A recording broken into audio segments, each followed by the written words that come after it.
Today we're going to cover invoice against contract. I'm going to break this into 5 separate videos to downsize it into more palatable sizes. The first will be an overview. The second will be the options and flexibility of invoice against contract.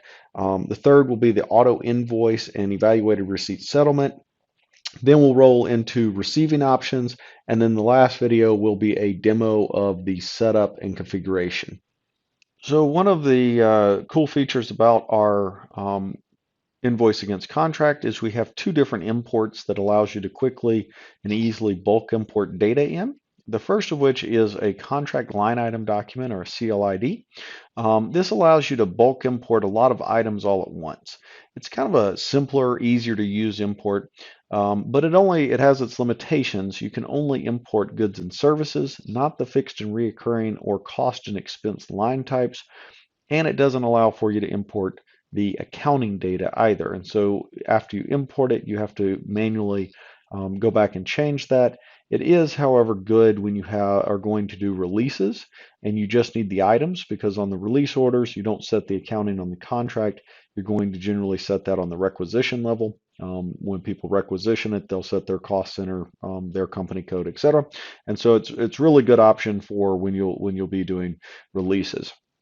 The Excel import, however, is a little bit more complex, but allows for all of those line types as well as split accounting per line. So you can do all of that data. You're also able to export the current data from the terms, and so a lot of times you may build a line or two, export it, get the formatting there, build out the rest of the lines, and then import it back in. I've used the Excel format for a number of years, find it extremely useful, especially on items that have a lot of split accounting or a lot of line items in general. Again, if it's 2 or 3 line items, it's easy to set up through the user interface. But when you get into, say, 20 plus lines, into the hundreds of lines, these Excel imports are really useful. So accounting allocation for contract compliance can be done through that import, and it can also be done on the invoice. And so attached is an example of each, where you can basically import your coding for the contract terms, and easily upload that data in bulk through the tool. Also attached is where you do it on the invoices, just as good examples, because a lot of people run into that. Thank you for the time today.